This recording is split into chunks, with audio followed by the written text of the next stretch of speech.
안녕하세요. 스카이워커 하이사입니다. 오늘은 드론의 종류에 대해서 알아보겠습니다. 먼저 드론의 구분 방법을 좀 알아보고요. 그 다음에 일반 취미용부터 전문 촬영용, 방제용, 그 다음에 소방 구조용 등 다양한 드론의 종류에 대해서 알아보도록 하겠습니다. 드론을 구분하는 방법입니다. 일단 제일 첫 번째 기체에 따른 구분 방법이 있고요. 그 다음에 페이로드에 따른 구분이 있고, 그 다음에 지원 장치에 따른 구분이 있습니다. 기체에 따른 구분은요, 드론의 형태에 따른 구분이고요. 보시는 바와 같이 프롭이 4개인 경우 이때는 쿼드콥터라고 얘기합니다. 그 다음에 6개인 경우는 헥사콥터라고 얘기하고요. 그 다음에 8개인 경우는 옥타콥터라고 얘기하고요. 지금과 같이 위아래 같이 쌍으로 있으면서 16개가 있으면 더블 옥타라고 얘기합니다. 자, 그 다음은 이제 페이로드에 따른 구분인데요. 드론에 부착되는 장치가 어떤 것이냐에 따라서 드론의 종류를 구분하기도 합니다. 자, 보시는 바와 같이 카메라가 있는 경우가 있고요. 그 다음에 RTK 유무, 그 다음에 짐벌이 어떤 걸 사용하는지, 그 다음에 뭐 약통이라든지 분사 시스템이 달린 거에 따라서 드론의 종류를 구분하기도 합니다. 가장 많이 드론의 종류를 구분하는 방법은요, 카메라의 종류에 따라서 구분하는 방법이 많습니다. 그 다음에 이제 지원 장치에 따른 구분인데요. 드론의 이제 지원 소프트웨어나 장치 등이 부착된 경우를 말합니다. 소프트웨어 같은 경우를 지원할 경우, 그 다음에 드론의 이제 고글이나 모션 컨트롤러 등을 사용할 경우, 이렇게 지원 장치에 따라서 드론을 구분하기도 합니다. 자, 그럼 처음으로요. 일반 취미용 드론에 대해서 알아보겠습니다. 용도는 뭐 촬영 및 뭐 조종에 관계된 일반적인 사항이고요. 뭐 자격은 사정 자격증이 있어야 되고요. 그 다음에 형식은 쿼드콥터가 많고요. 크기는 10cm에서 30cm 정도 됩니다. 무게는 250g에서 1kg 정도 되고요. 그 다음에 가격은 5만원에서 40만원 사이에 다양하게 종류하고 있습니다. 대부분은 중국제가 이제 거의 대부분이라고 생각하시면 되고요. 일단 페이로드 쪽에서 여러분들이 알아보셔야 될 거는 짐벌입니다. 짐벌이 1축인지 2축인지 3축을 사용하는지, 그 다음에 이제 카메라인데요. 카메라 같은 경우는 감지 방향이 한 방향인지 두 방향인지 뭐 세 방향인지 네 방향인지, 그다음에 프레임 속도도 알아보셔야 되고요. 30프레임도 있고요. 60프레임도 있습니다. 그다음에 해상도 같은 경우인데요. 보통 뷰와 이제 저장하는 장치에 대한 사진과 동영상의 해상도가 각각 틀립니다. 그래서 자세하게 여러분들이 살펴보시기 바랍니다. 그다음에 줌 기능이 있는 게 있고요. 없는 게 있습니다. 그다음에 최대 비행 시간 같은 경우는요. 5분에서 20분 정도 되고요. 최대 고도는 50m에서 500m 정도. 그다음에 최대 비행 거리는 100m에서 5km까지 이것 또한 다양하게 존재합니다. 자, 지원 장치인데요. 지원 장치는 하나하나 좀 설명 좀 드리겠습니다. 먼저 앱 컨트롤러라는 건요. 여러분들이 이제 가시권 비행할 때는 눈으로 하시면 되는데 비가시권 거리, 먼 거리요. 이런 데는 조정하려면 눈으로 보이지 않기 때문에 여러분들이 가지고 계신 핸드폰을 연결해서 사용합니다. 그때 지원하는 앱이 있는지 없는지 그런 유무를 말하는 겁니다. 다음은 이제 헤드리스 모드라 그래가지고 이거는 이제 여러분들이 이제 먼 곳에 비행하시다가 각도를 틀거나 방향을 틀었을 때 드론의 기수 방향을 헷갈릴 수가 있습니다.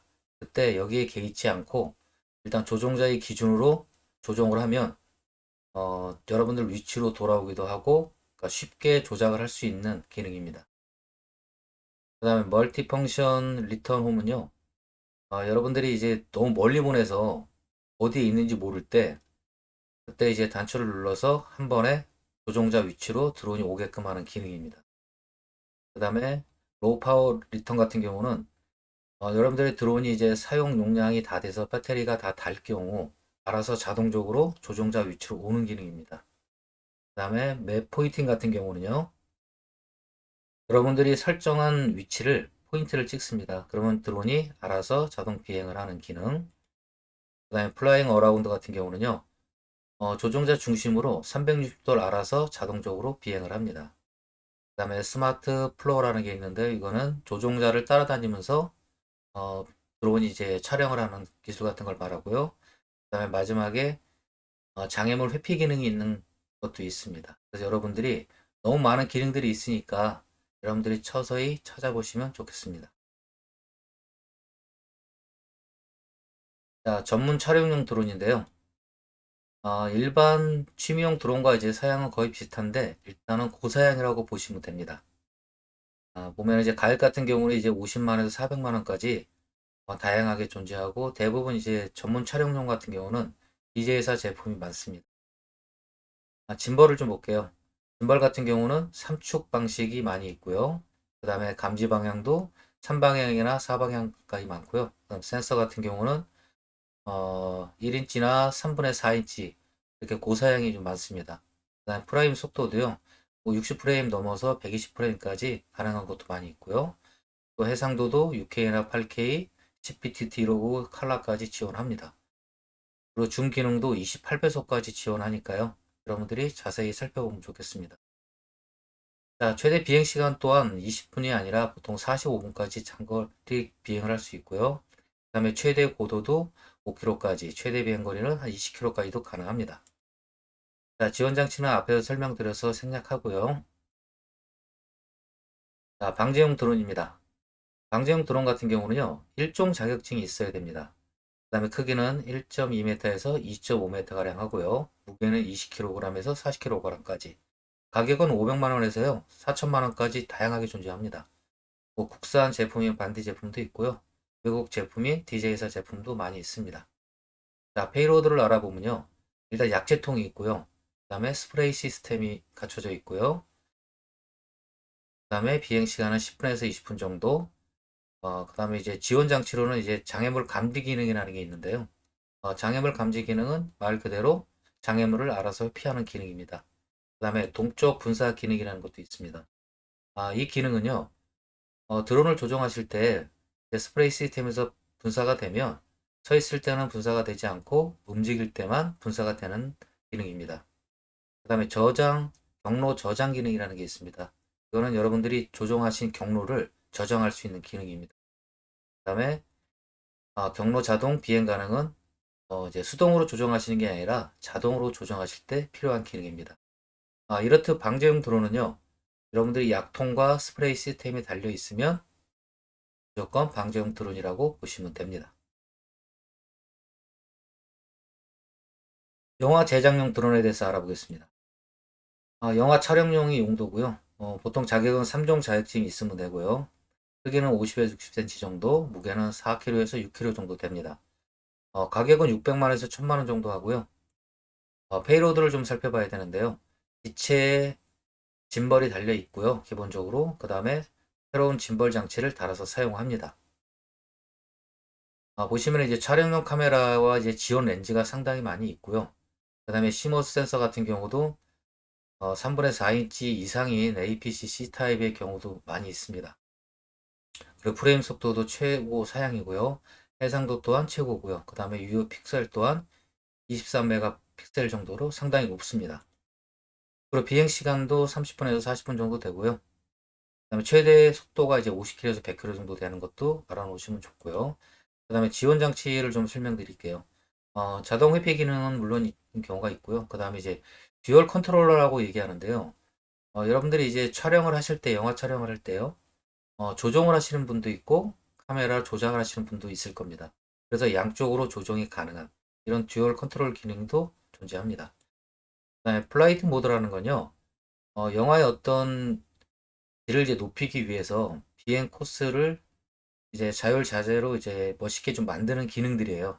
그래서 이런 기능들이 많으면 보다 알맞고 또 멋진 영상을 연출할 수가 있습니다. 다음은 이제 연구 분석용 드론입니다. 보통 자격은 4종 자격증 정도가 필요하고요. 농작물 연구라든지 뭐 이런 쪽에 많이 사용됩니다. 크기는 30에서 35cm 정도 되고요. 무게는 1, 2kg 정도 됩니다. 가격은 2천만에서 3천만 원 정도 됩니다. 자, 보시면 이제 짐벌은 기본적으로 붙어 있는데요. 보통 삼축 같은 경우고요. 연구 분석용 드론 같은 거의 큰 특징은요. 카메라가 다중 스펙트럼 카메라라는 겁니다. 보통 센서가 6개 정도 달려 있고요. 그 다음에 시모드 센서도 있고요. 2.9분의 1인치 정도 있고요. 그 다음에 뭐 일조개라든지 모바일 스테이션도 같이 있고요. 그래서 보통 최대 비행 시간은 20분에서 30분 정도라고 생각하시면 되고요. 또 중요한 거는 단순히 이제 기체만 있는 게 아니라요. 소프트웨어 사양이 좀 있습니다. 그래서 일반적으로 테라 제품이라든지 아니면 픽스포디 같은 제품을 사용해서 매핑 프로그램을 지원합니다. 다음은 이제 측량 설계용 드론입니다. 용도는 이제 측량 설계할 때 필요하고요. 자격은 2종 자격증 이상이 있으셔야 되고요. 크기는 43cm에서 81cm 정도. 무게는 9kg. 가격은 7천만 원에서 8천만 원 정도 합니다. 자, 제일 중요한 거 이제 카메라가 라이더 모듈 RGB 카메라든지 아니면 다중 고정 포커스 카메라든지 카메라 자체가 틀립니다. 카메라 가격만 해도 3, 4천만 원씩 하고요. 자, 그리고 최대 비행 시간은 55분 정도 되고요. 그 다음에 이 장치 또한 지원 장치 소프트웨어를 사용하는데요. 디자이사의 테라라든지 픽스포디 매핑 프로그램을 사용합니다. 가장 큰 특징은요, 카메라에 있습니다. 자, 다음은 이제 소방 구조용 드론입니다. 보시면 이제 2종 자격증이 필요하고요. 그 다음에 크기는 43cm에서 81cm 정도 되고요. 무게는 9kg, 가격은 이것 또한 7천만 원에서 8천만 원 정도 됩니다. 자, 아까도 말씀드렸지만 이제 카메라에 따라서 이제 드론의 종류가 틀려지는데요. 소방 구조용 드론 같은 경우는요, 다기능 카메라를 사용합니다. 그래서 카메라에 적외선 카메라도 달려 있고, 듀얼 열화상 카메라도 달려 있고요. 광각 카메라도 달려 있고, 줌 카메라, 그 다음에 레이저 측정기가 달려 있습니다. 최대 비행 시간도 상당히 긴 55분 정도 되고요. 최대 전송 거리도 15km 이상 됩니다. 자, 다음 알아보겠습니다. 자, 다음은 시설 탐사용 드론입니다. 보통 자격은 2종 자격증이고요. 쿼드콥터하고 크기는 43cm, 82cm 정도, 무게는 9kg, 뭐 같습니다. 대부분. 자, 일단 여기서도 중요한 건 뭐냐면 카메라가 다기능 카메라인데요. 소방 구조용 카메라보다는 조금 사양이 낮지만 그래도 여러 가지 기능을 가지고 있는 다기능 카메라를 사용한다고 생각하시면 됩니다. 자, 그 다음에 코딩 교육용 드론입니다. 코딩용은요, 이제 일단 자격은 필요 없습니다. 크기는 5cm에서 10cm 정도 되고요. 그 다음에 무게는 50g에서 100g 정도 됩니다. 가격은 10만원에서 40만원 정도 되고요. 이제 지원 장치로는 이제 조이스틱 쉴드나 확장 보드가 필요하고요. 중요한 거는 이제 지원 소프트웨어가 필요합니다. 스크래치라든지 아니면 엔트리 코딩이나 아두이노 아이디 코딩이나 라즈베리 파이 같은 정도가 필요하다고 알고 계시면 될 것 같습니다. 자, 그 다음에 레이싱 드론입니다. 레이싱 드론은 이제 4종 이상 자격증이 있으시면 되고요. 크기는 25cm에 32cm 정도, 무게는 420g, 가격은 120에서 150만 원 정도 합니다. 자, 보통 이제 레이싱 드론 같은 경우에는요, 최대 비행 시간이 15분에서 20분 정도 되고요. 그 다음에 이제 동시 비행할 수 있는 게 8대까지 가능하고요. 그 다음에 이제 제일 특징적인 건 이제 고글과 모션 컨트롤러를 지원 장치로 사용한다는 겁니다. 다음은 낚시용 드론입니다. 낚시용 드론은요, 4종 자격증이 있으시면 되고요. 일반 취미용 드론이라고 생각하시면 되는데요. 특징은요, 투척 장치가 본체에 붙어 있어야 됩니다. 그러니까 이제 페이로드로 투척 장치가 있으면 낚시용 드론이라고 생각하시면 됩니다. 나머지 기능들은 같다고 보시면 되고요. 자, 수중 촬영용 드론입니다. 수중 촬영의 목적으로 사용되고요. 보통 크기는 25cm에서 38cm 정도, 무게는 2.5에서 4.5kg 정도 되고요. 가격은 250에서 500만 원 정도 됩니다. 페이로드로는 이제 집게미 거치대는 게 있고요. 그 다음에 카메라 달려 있고요. 그 다음에 이제 지원 장치는 이제 하드 케이스나 테더미 와인더가 한 100m에서 200m짜리를 사용합니다. 이건 이제 무선이 아니라 유선으로 사용하는 겁니다. 다음은 이제 축구용 드론입니다. 축구용 드론 보시다시피 자격은 4종 자격증이 있으면 되고요. 크기는 20cm 정도, 그 다음에 무게는 100g, 가격은 20만원에서 80만원 정도 합니다. 최대 비행 시간은 6분 정도 걸리고요. 최대 속도는 시간당 30.5km 정도라고 보시면 되고요. 지원 장치로 이제 경기장 등이 필요합니다. 자, 다음은 택시용 드론입니다. 일반적으로 이제 이양이라는 이제 회사에서 대표적으로 많이 만들고 있고요.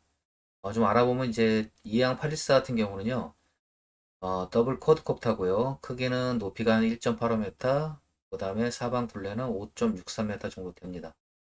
페이로드, 그러니까 이제 실을 수 있는 무게는 100kg 정도 되고요. 속도도 100km, 100km고요. 그 다음에 비행 시간 한 23분 정도 되고요. 최대 비행 거리는 20km 정도. 충전은 2시간 정도. 자, 그리고 요즘 나오는 게 이제 이항, 이제 216이라는 건데요. 얘는 이제 형식을 보시면 이제 풀업 자체가 더블 헥사콥터입니다. 그래서 이제 페이로드도 220kg을 할 수 있고요. 속도는 130km, 그 다음에 비행 시간은 30분, 최대 비행 거리는 30km까지 가능합니다. 금액은 한 3억 정도 한다고 합니다. 자, 택배용 드론입니다. 같은 이항사 제품이고요. 뭐 대형 택배 드론과 그 다음에 중형 택배 드론, 그 다음 소형 택배 드론으로 구성되어 있습니다. 대형 같은 경우는 페이로드가 한 250kg 정도 되고요. 그 다음에 중형 같은 경우는 5kg 정도, 그 다음에 이제 소형 같은 경우는 0.45kg 정도 된다고 보시면 됩니다. 자, 마지막으로 군사용 드론인데요. 뭐 일반적으로 많이 아는 이제 뭐 카고2라든지 아니면은 그 다음에 글로벌 호크, 그 다음에 헬리콥터 형태인 파이어 스카우트 등이 있습니다. 자, 이렇게 이제 여러 가지 드론들이 있는데요. 이제 여러분들 이해를 돕기 위해서 드론의 크기별로 한번 정리를 해봤습니다. 그래서 가장 큰 택시 드론부터 시작해서 택배용, 그다음에 이제 방제용 드론, 그래서 가장 작은 코딩용 드론까지 그 크기를 비율적으로 좀 비교를 해봤습니다. 참고하시면 좋을 듯 싶습니다. 영상에 도움이 되셨다면요. 좋아요, 구독, 알람 부탁드립니다. 감사합니다. 안녕히 계세요.